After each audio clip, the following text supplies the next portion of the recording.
Hello, everyone. So excited to see you both. Dave, Sandra, this is an exciting conversation that we get to have today about the CQ Leadership Academy. It's really a pleasure to be here. My name is Kristen Ekins, and I was the Director of Corporate Partnerships at the Cultural Intelligence Center. And now my role is really designing and being a main facilitator of the CQ Leadership Academy. And I'm thrilled to do this in partnership with you all. Today, we're going to have a little conversation, and really for those who are listening in on this conversation, we'll be talking to you and to each other at the same time. We want you to have a little glimpse into our world and what we think about when it comes to cultural intelligence and building a CQ org, and why we're doing the CQ Leadership Academy. So Dave, I'm going to hand it over to you to introduce yourself.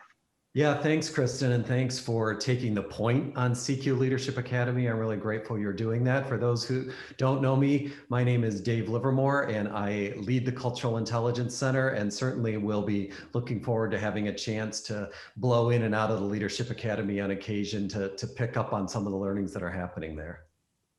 And my name is Sandra Upton. I am the Vice President of Global Diversity Practice with the Cultural Intelligence Center. And what that means is that I oversee all of the work that we do in the diversity, equity, and inclusion space with our partners across the country and across the globe. And I'm very excited about the CQ Leadership Academy. Fantastic, fantastic. So basically, we've all worked together for quite a while doing a number of different initiatives in this space. But let's pretend that I'm a participant in this. So I'm going to ask you some questions to frame it out to say, why should I attend? What should I do? So my first question, Dave, is to you. So tell me about the Cultural Intelligence Center and the value that you and your team bring to organizations around the world. Yeah, so Cultural Intelligence Center is a place where we work with individuals and organizations all across the globe in helping them assess and improve the ways they work with people from different cultural backgrounds. And cultural intelligence, for those who aren't familiar, is a research-based way of predicting how effectively individuals and organizations are going to be able to work with people from different backgrounds. And so the value that we get to have with organizations is, instead of just taking the very kind of soft, intangible approaches that often exist related to diversity or cultural transformation programs, we can take an evidence-based approach that gives people metrics and research-based solutions to actually move the needle forward. Fantastic. So tell me, what makes a leader culturally intelligent, and why would that matter? Why does that matter? Yeah, I mean, that's a question the three of us get all the time, right? So the research answer is, having researched more than 200,000 individuals around the world, we know that there's 4 capabilities that consistently describe the culturally intelligent leader. The CQ drive, as we call it, is their level of interest and curiosity in even addressing these issues of diversity and global engagement. CQ knowledge is their understanding of the cultural similarities and differences. CQ strategy is the degree to which they can translate that drive and knowledge into a strategy that will actually make a difference. And then action is all about execution, the degree to which the individual organization can actually adapt to the variable situation and personalities and cultures, while also remaining true to themselves. And so one of the things that I know we're going to be talking about related to the Academy is the fact that it gives access to the CQ assessment that allows leaders to see where they are in these 4 capabilities. And, to your other question, Kristen, to see how they translate into outcomes that matter to leaders, their ability to negotiate, their ability to lead to diverse teams, their ability to give constructive performance reviews and hire in light of the different biases that often happen, et cetera. So all of us could talk a lot more about what makes a culturally intelligent leader, but that would be my stab at saying to someone succinctly, here's what it means to be a culturally intelligent leader. Love it. Love it. Thank you. So tell me, Dave, too, I want to talk a little bit about the actual CQ Leadership Academy. Yeah. What is it? And if I were a participant, how will it help me drive positive change in my company? So as both you know, I'm so excited about the Leadership Academy. It's a vision that I've had for a long time. It's a 6-month cohort program that allows an intact group of people to all go together through our 3 certification Train the Trainer program. So they would get what anyone gets in going through our certification Train the Trainer program: access to the full suite of CQ assessments, the slides, all the materials that go with CQ workshops and our unconscious bias workshops. But in addition to that, they're doing that together with a group of peers and with hands-on interaction with experts like yourself, who will be the primary leader, as well as others from our team that are helping them translate all that great information into an organizational roadmap for implementing cultural intelligence. So yeah, it kind of takes the best of our certification Train the Trainer program and sort of takes it up a notch by giving a very intensified focus and hopefully developing some lifelong friendships that come alongside of it. Tell me if I'm thinking about this and I'm hearing what you're saying and I'm saying, this sounds right for me, but I'm not quite sure. Am I right for this? Who do you think should attend the CQ Leadership Academy and why? Yeah, I think the ideal candidate is somebody inside an organization who has leadership responsibility over diversity, equity, inclusion, over a culture transformation project or some other type of HR initiative. And as I've been thinking about this, the 3 of us often hear from organizations that are trying to decide whether or not they should hire a consultant to come in and develop a strategy for them. And at times they're a bit concerned because of the price tag involved, and then wondering at the end, are they going to have a plan that actually fits them? Or is it going to be like, well, this was just boilerplate material taken from a lot of other plans. It doesn't really work for us. So I would say the ideal candidate is somebody who's been saying, I need some help on this. I don't want to just do this in a vacuum or in an echo chamber. But on the other hand, I don't want to spend the budget to risk having a plan that won't work for me. So that's my take on who might be the ideal candidate for this. I would agree. I would agree. Sandra, I've got a few questions for you now. So with your role in DE&I and leading that globally, tell me, if I were an HR or DE&I or learning and development leader, why should I care about cultural intelligence? Why is that important to me? Sure. Yeah, that's a great question, Kristen. And when I think about all 3 of those roles, there's a common theme, and that is that each of them has a responsibility to grow and develop the people that are part of that organization. So if it's the HR director, for example, they have a responsibility to, and all of them come from organizations that are diverse, which we know comes in many forms. So when we think about the HR leader, they are responsible for that entire talent acquisition process, attracting and recruiting and retaining diverse populations. That requires cultural intelligence. When you think about the DEI person, they are responsible for developing and executing a strategic plan around diversity, equity, and inclusion. We believe that cultural intelligence and unconscious bias, but in particular, cultural intelligence is the foundation and strategic link when we talk about diversity, equity, and inclusion. So it could be incredibly valuable for that person. And then the person that's responsible for learning and development, they are in charge of growing the minds of the people that are part of their organization. And so CQ training oftentimes can be an important part of that. So this training, this Leadership Academy can be incredibly helpful for all of those roles. Thank you. So we've talked about how the CQ Leadership Academy includes 3 certifications. As a participant, how will those certifications help me and my organization scale diversity, equity, and inclusion efforts? Yeah, that's a great question. When I think specifically around DEI, we have organizations that it's a journey, and we have organizations that are at different stages of that journey. And regardless of where you are on that journey, the 3 certification programs can really be helpful because, as I just mentioned, both CQ and unconscious bias are foundational to DEI work. And so someone looking to develop a strategy, this is again is critical information for them. They can walk away with a clear plan and a clear strategy for how to implement and grow the work. They can also, it helps position them also to scale the work by offering massive training to all of the employees across the organization.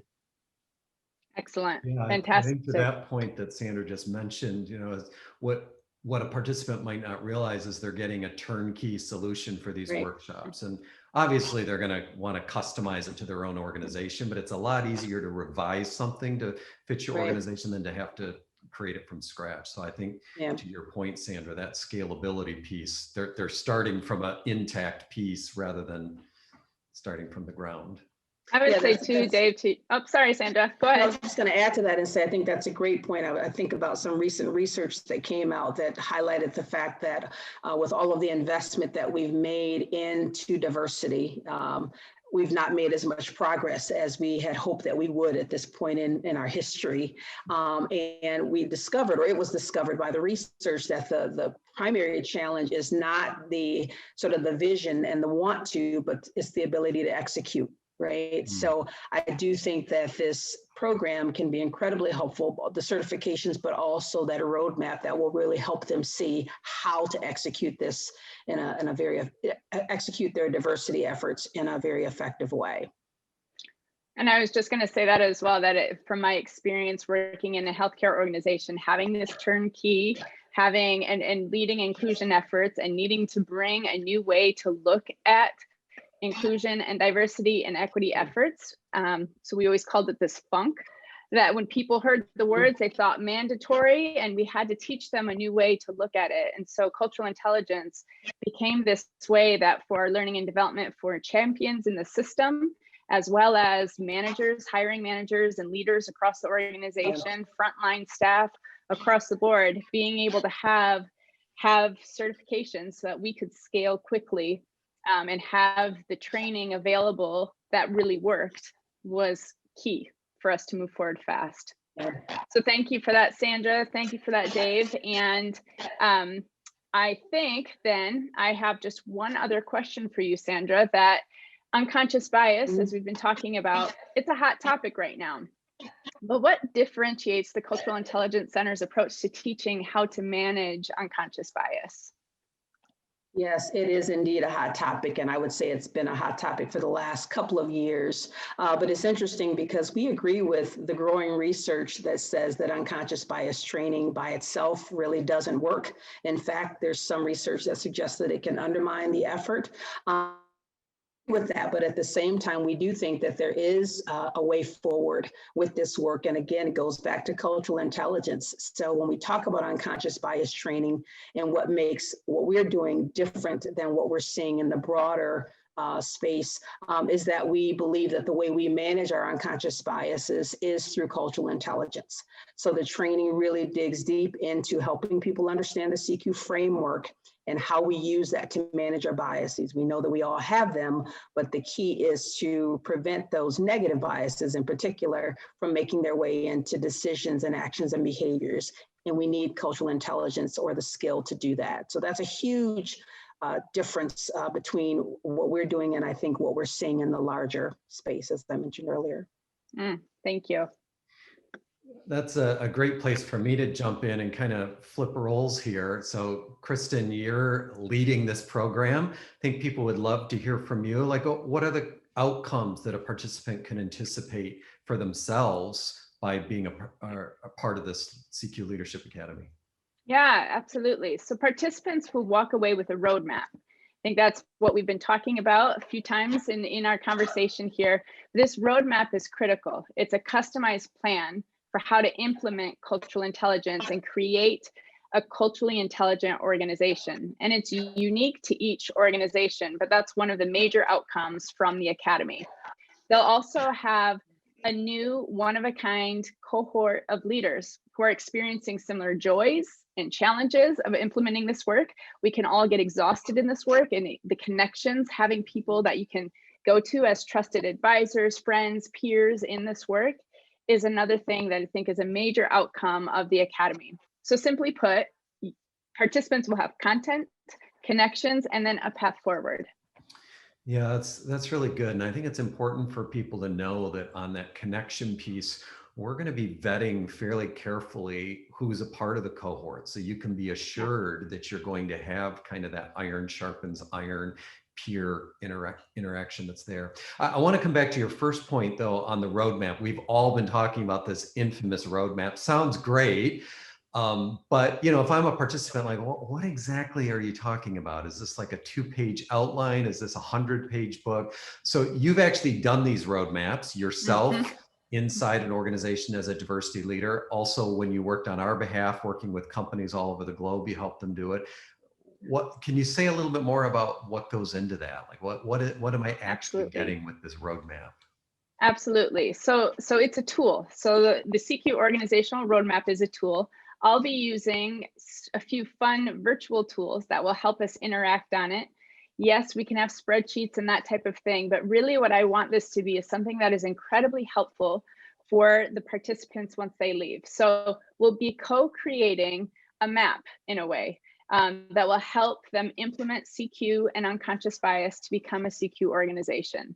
So in addition to the certifications, participants have the opportunity to get the one-on-one feedback from me as a facilitator, also from their cohort peers, and through the deep dives in our mastermind group sessions. And I would say, I think I'm most excited about the mastermind groups. So we'll dig into these leading practices. So when I think about what the actual roadmap is, and from my experiences in implementing these, the things I needed to know most were, how do I actually build a CQ org? Like, great if I have some of the tools, but how do I actually, what are the steps in it? How do we go about it? How do I frame and scale using CQ champions? And then how do I also create and integrate? Maybe I have a huge learning and development department, and we've been doing some great things on unconscious bias or on inclusive leadership, that type of thing. But how do I actually integrate this and create a CQ learning pathway so that my leaders are prepared, for example? Each of these things will be unique and custom for each organization. So that's why this cohort academy experience will allow people to work together, co-create, and build something specifically for themselves to implement when they leave. So it's really a place for us to collectively share our experience. And as you've mentioned, Dave, me being able to use that knowledge that I've had within healthcare organization, but also working with companies around the world on culture transformation, working with CQ customer service, CQ operations, CQ IT, CQ leadership. These are all the different pieces that we can come together and share as a group to say, here are the challenges, here's how I implement it. So the roadmap is that tangible outcome that you would leave the academy with.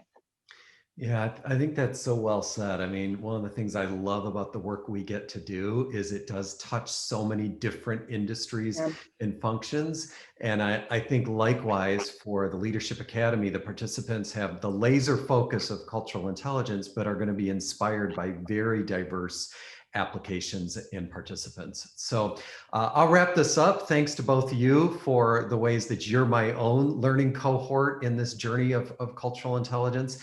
And we hope that those who are listening in on our conversation will seek out some additional information. You'll find information on our website of how you can apply to be part of the Leadership Academy, and hope that you'll pass the word along to others for whom there may be interest. Thanks so much.